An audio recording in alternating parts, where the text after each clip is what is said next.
Bonjour à toutes et à tous. Ce dimanche 7 septembre 2025 à 20h08 exactement aura lieu la prochaine pleine lune.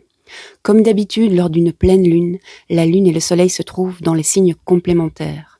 Ce qui n'est pas habituel pour cette pleine lune, c'est qu'elle a lieu dans l'axe Poisson-Vierge et que depuis le 11 janvier 2025 et jusqu'au mois de juillet 2026, l'axe des nœuds nord et sud se trouve justement en Vierge et en Poisson. Donc de manière générale, pour ces 18 mois, ces 18 mois ayant commencé au mois de janvier 2025, l'univers nous invite à laisser tomber les qualités de la Vierge que nous maîtrisons déjà et à essayer d'utiliser plus les qualités du Poisson, parce que c'est là que notre expansion, c'est là que notre avenir se trouve. En tout cas, c'est l'invitation de l'univers pour cette période-ci. C'est ça que veut dire l'axe des nœuds nord et nœud sud. Donc le nœud sud, c'est le passé. Le nœud nord, c'est entre guillemets l'avenir. Quand une pleine lune a lieu dans le même axe que les nœuds nord et les nœuds sud, qui ne sont pas des planètes, mais des points entre guillemets dans l'univers, dans le système solaire, eh bien, les pleines lunes sont alors doublées d'une éclipse lunaire, c'est-à-dire que la Terre, enfin le Soleil, la Terre et la Lune ne sont pas simplement dans un même plan et dans des signes complémentaires, ils sont carrément alignés, ils sont sur une même droite. Ben oui. L'astronomie, l'astrologie, les amis, c'est aussi de la géométrie. Cet alignement parfait va donner lieu à une éclipse lunaire, c'est-à-dire que nous allons voir l'ombre de la Terre projetée sur la Lune. Donc, la Lune va nous apparaître un petit peu plus rougeâtre que d'habitude. D'ailleurs, cette pleine lune ces pleines lunes doublées d'une éclipse lunaire portent le nom, oh combien romantique, de pleine lune de sang.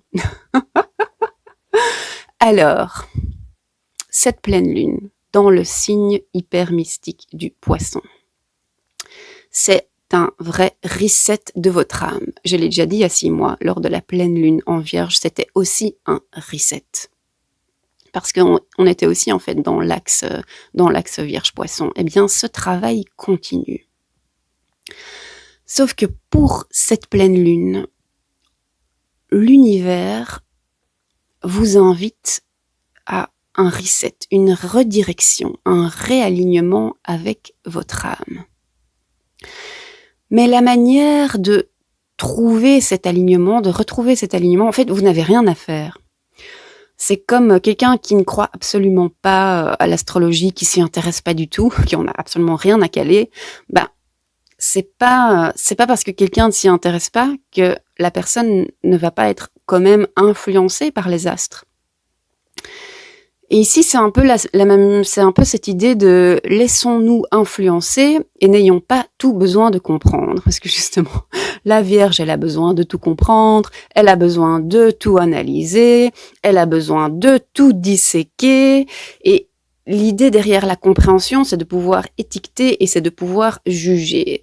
La Vierge a besoin d'ordre, a besoin d'efficacité. Alors tout ça, c'est des qualités, ne me faites pas dire ce que je n'ai pas dit. Mais c'est juste que on vous demande, pour l'instant, de lâcher prise sur le contrôle, de laisser le chaos exister tel qu'il est et de voir où ça vous mène. Et lâcher prise, arrêter de résister au flux naturel de la vie, ça c'est une des qualités du Poisson. Et c'est ce qu'on vous demande vraiment de faire en ce moment. Alors moi, je suis pas là pour vous dire cette pleine lune en Poisson vient vous dire que vous devez changer de direction ou de manière de faire ou d'agir à tel domaine de votre vie. C'est pas moi qui vais vous le dire. En fait, c'est la vie qui va vous le dire. Vous n'avez rien à faire. Vous pouvez vous asseoir dans votre canapé, regarder ce qui se passe autour de vous, qu'est-ce qui se joue, dans vos relations, au bureau, dans la famille, quelles sont les idées qui vous viennent en tête. Si vous ne faites rien et que vous laissez les choses se faire, qu'est-ce qui se passe? Et avec cette saison des éclipses, de toute façon, l'univers va vous montrer là où il y a un besoin de changement, là où il y a un besoin de redirection. Et faites confiance aux signes, en fait. Faites confiance à votre intuition sans essayer de tout comprendre. Tous les signes sont capables de se relier à leur intuition.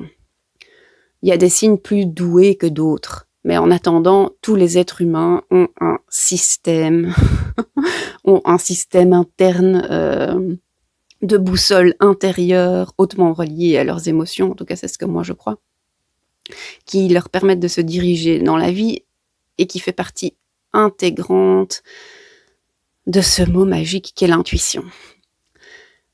La Vierge, elle a autant d'intuition qu'un poisson. Seulement la Vierge, poussée à l'extrême, elle va recevoir une intuition, elle va tellement la disséquer dans tous les sens, essayer de tout comprendre, essayer de tout analyser, prévoir tous les scénarios parce que le chaos, l'imprévu, ça va pas, faut absolument tout contrôler, que cette intuition va être tellement disséquée dans tous les sens que après on la regarde et toute la magie a disparu, quoi. Alors que en fait, c'est pas recevoir des messages et être connecté à son intuition qui est difficile, c'est suivre cette intuition et se laisser porter par cette intuition, se laisser aller dans le flux, suivre le flow. C'est ça qui est difficile, en fait. C'est pas recevoir l'intuition, c'est la suivre. Et c'est difficile, pourquoi? Parce qu'on n'a pas confiance fondamentalement que si on suit notre intuition et si on ne comprend pas tout et si on ne contrôle pas tout et si on n'a pas absolument tous les paramètres en tête, eh bien tout va exploser, il n'y a rien qui va fonctionner ou va arriver tous les pires scénarios possibles. Ça, c'est pas vraiment un manque de confiance, en fait. La confiance, elle est là, sauf qu'on a tout à fait confiance dans le fait que tout foire. Eh ben, le poisson, il vous invite à avoir confiance que tout va fonctionner. Alors, c'est plus facile à dire qu'à faire. Nous sommes bien d'accord. Mais c'est quand même ici, c'est l'invitation de l'univers pour cette saison des éclipses. Qu'est-ce qui se passerait? Je dis que je n'allais pas poser de questions, mais finalement, je vous pose quand même une question. Mais qu'est-ce qui se passerait si je décidais de voir, d'écouter et de suivre tous les signes, toutes les synchronicités autour de moi, en me disant, bah oui, tous ces signes, toutes ces coïncidences, toutes ces choses sont sacrées, sont mystiques, et si je les comprends pas, c'est pas grave. Comment est-ce qu'on peut faire pour, oui, vraiment lâcher le contrôle et laisser aller ce besoin de tout comprendre, de tout mesurer? C'est aussi un truc, ça. La Vierge, elle mesure. Et elle a besoin d'outils de mesure pour dire ça c'est efficace, ça c'est pas efficace. Le poisson, il est dans l'infini. Vous savez, dans ce truc où on joue sur les limites, ou le calcul des limites, tout ça. Ouais, en fait, on peut comprendre ça quand même, et il y a quand même de la théorie, et il y a quand même des mathématiques derrière, mais en attendant, c'est vraiment une autre manière de mesurer. Et laissons tomber les mesures, en fait. C'est l'axe qui vient vraiment être titillé pour cette pleine lune doublée d'une éclipse.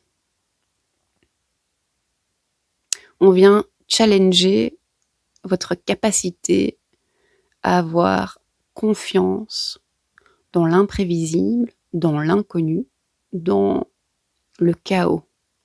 Et si on laissait les choses se faire? Si nous, on se contentait de ressentir sans rien essayer de contrôler? Quelles sont les choses absolument merveilleuses, miraculeuses qui pourraient se passer si on se laissait aller? sur cette question complètement mystique, je vous laisse et je vous souhaite une excellente pleine lune en Poisson.